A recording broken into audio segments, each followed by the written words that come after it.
और अगर मैं हारता हूँ तो मैं फिर अपनी बेहतर ज़िंदगी जीना चाहता हूँ, ये सब छोड़ छाड़ के।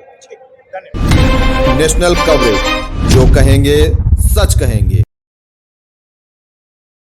विधान परिषद चुनाव आज मतगणना के बाद सकुशल संपन्न हो गया और उत्तर प्रदेश की जो तकरीबन 36 सीटों पर जिस पर सबसे ज्यादा नजर थी या चर्चा थी वो था पूर्वी उत्तर प्रदेश का आजमगढ़ मऊ विधान परिषद की सीट, जहां पर समाजवादी पार्टी के कद्दावर नेता पूर्व सांसद वर्तमान विधायक रमाकांत यादव के बेटे और भारतीय जनता पार्टी के पूर्व विधायक अरुणकांत यादव चुनाव मैदान में थे, तो वहीं भारतीय जनता पार्टी से बागी होकर चुनाव लड़ रहे विक्रांत सिंह रिशु भी ताल ठोक रहे थे। साथ ही साथ मैदान में थे समाजवादी पार्टी के निवर्तमान विधायक राकेश सिंह गुड्डू यादव जो वर्तमान में एमएलसी थे। वो पूरी लड़ाई को त्रिकोणीय बनाए हुए थे और पूरे कार्यकाल में जिस जो चुनाव था उसके दौरान इस सीट की चर्चा होती रही थी और ये बात था कि रमाकांत यादव पक्ष विपक्ष की राजनीति को हटाकर सबको एका करने में जुटे हुए हैं, लेकिन इस बार पूर्वी उत्तर प्रदेश में या आजमगढ़ मऊ की राजनीति में खास दखल रखने वाले रमाकांत यादव निशाने से चूक गए और अपने बेटे के लिए लॉबिंग नहीं कर पाए। उनके बेटे को करारी हार का सामना करना पड़ा और निर्दलीय उम्मीदवार के तौर पर विक्रांत सिंह रिशु चुनाव जीत गए।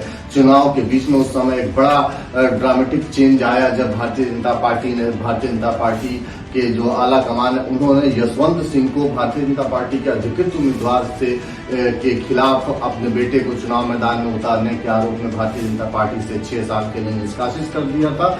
हालांकि आज जब चुनाव जीतने के बाद मीडिया से यशवंत सिंह मुखातिब हुए तो उन्होंने कहा कि ये जो निष्कासन की पूरी खबर है ये मुझे सिर्फ मीडिया में मिली है और अभी तक मुझे इसके बारे में कोई सूचना नहीं है। और दूसरी तरफ विक्रांत सिंह ने लोगों को धन्यवाद दिया है। साथ ही सबसे बड़ी बात यह है कि इस पूरे चुनाव के बाद आज जब मीडिया से रमाकांत यादव के बेटे अरुणकांत यादव मुखातिब हुए तो उन्होंने तमाम बातों के साथ सबसे अंत में बड़ी अहम बात कही कि जीत गया तो ठीक है और नहीं जीता तो अपना जो वो राजनीतिक करियर है मतलब उस पर विराम लगा देंगे और ये सब छोड़ छाड़ के वो एक नॉर्मल सी जिंदगी जीने की कोशिश करेंगे। तो अब देखना होगा कि इस चुनाव के बाद ये जो पूरी राजनीतिक रूप से रसूखदार ये परिवार है उसका अगला कदम क्या होता। हालांकि इस पूरे मसले पर जब हमने रिएक्शन लेने के लिए पूर्व सांसद और वर्तमान फूलपुर विधायक रमाकांत यादव को फोन किया, दो बार तो उन्होंने अपना फोन उठाया नहीं, इसलिए उनका कोई रिएक्शन इस पूरे मसले पर नहीं मिल पाया है। तो अब इस पूरी घटनाक्रम के बाद उठापटक होना राजनीतिक गलियारों में लाजमी है और ये भी देखना होगा कि अब विक्रांत सिंह रिशु का अगला कदम क्या होता है, यशवंत सिंह का अगला कदम क्या होता है। क्या भारतीय जनता पार्टी जो उनका सस्पेंशन है वो रिवोक करती है, वो भाजपा में वापस जाएंगे और अरुणकांत यादव के राजनीतिक भविष्य का क्या होगा, ये सारी चीजें अभी तो पर्दे के पीछे। लेकिन इस बार रमाकांत यादव निशाना चूक गए, इसमें कोई संदेह नहीं है। तो इस पूरे जो चुनाव परिणाम के बाद का जो घटनाक्रम रहेगा उस पर रखेंगे नजर और इसके जुड़े अपडेट से कराएंगे आपको रूबरू। तब तक बने रहिए हमारे साथ डिजिटल प्लेटफॉर्म पर। धन्यवाद। बिल्कुल आश्वस्त नहीं हूँ, मुझे लगता है कि कांटे की टक्कर है। क्या सत्ता सहयोग कर रहा है कि अभी तक तो कुछ दिखाई नहीं दिया, कुछ ऐसा मुझे लगा नहीं। किससे टक्कर मानते हैं? किससे टक्कर मानते हैं? टक्कर किससे ये तो मुझे पता नहीं, लेकिन मैं बिल्कुल ऐसा नहीं कि मैं ओवर कॉन्फिडेंस में हूँ। मुझे लगता है कि लड़ाई है, कोई भी जीत सकता है। फिर अभी आप बोले कि मुझे नहीं लगता कि पार्टी आपका सहयोग करी, तो अगर आपको ये महसूस हो रहा तो अगला आपका कदम क्या होगा पार्टी को लेकर? नहीं, पार्टी के जो शीर्ष नेतृत्व है वहाँ से कोई कमी नहीं है, जो कमी है वो हमारे जिला स्तर पर है। और आपने देखा कि 10 की 10 सीटें हमने हारे आजमगढ़ में। ज़रूर इसमें कोई ना कोई कमी रही, क्योंकि हमारे यहाँ मैं देखता हूँ कि जब किसी कैंडिडेट को टिकट मिलता है तो बाकी लोग उसका विरोध करते हैं और ये गलत बात है, क्योंकि जिन लोगों को टिकट मिला विधानसभा में, मुझे नहीं मिला, मैंने तो किसी का विरोध नहीं किया। और दूसरी चीज़ जो मैंने इस चुनाव में देखा है, वैसे मैं भारतीय जनता पार्टी में हूँ, मैं भारतीय जनता पार्टी में हूँ। जो समाज के ऐसे लोग हैं हमारे उत्तर प्रदेश में जो अनडेवलप्ड हैं या बहुत गरीब तबके के लोग हैं, मैं उनके लिए बात करता हूँ, उनका हिमायती हूँ भारतीय जनता पार्टी में, उनके लिए मैं पैरवी करता हूँ। पर मैं जो चीज़ देख रहा हूँ कि बड़े पैमाने पर यहाँ पर ख़रीद फरोख्त हुई है और उन्हीं की हुई है जिनका मैं हिमायती हूँ। तो मुझे लगता है कि जो विचार हैं या कामकाज या किसी का सहयोग ये मायने नहीं रख रहा है, जो मैंने अभी तक महसूस किया है इसमें, क्योंकि सारे लोग जनप्रतिनिधि हैं और जनप्रतिनिधि बिक जाएंगे, मुझे ये उम्मीद नहीं थी। और छोटे तो बात ही छोड़िए, बड़े बड़े सांसद विधायक लेवल तक के लोग बिक गए, तो मैं और छोटे नेताओं की क्या बात करूं। बस कीमत अच्छी होनी चाहिए, बिकते तो सारे ही हैं। पिता का सहयोग कितना मिला? क्या चीज़? पिता का सहयोग कितना मिला?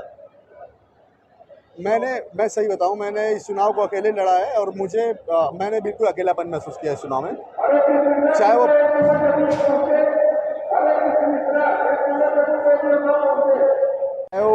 हमारी पार्टी के नेता रहे हों चाहे किसी अन्य दल के। सारे लोगों ने मेरा विरोध किया, क्योंकि मैं पॉलिटिक्स का पैटर्न चेंज करने की बात करता हूं। लोगों को लगता है कि अगर इनकी बात प्रभावी होगी समाज में तो हमारी दाल नहीं गलेगी। इस वजह से सारे लोगों ने हमारा विरोध किया। और लेकिन मैं लोगों से कहना चाहता हूं कि अगर आप समझदार नहीं बनोगे तो फिर आप कैसे उम्मीद कर सकते हो कि आप एक बेहतर ज़िंदगी जी पाओगे। आप समझिए इस तरह से कि लोग 9-9 बार, 8-8 बार, 10-10 बार सांसद विधायक बन करके बैठे हुए हैं, पर उन्होंने समाज को क्या दिया है? अगर दिया तो सिर्फ अपने परिवार को और खुद को।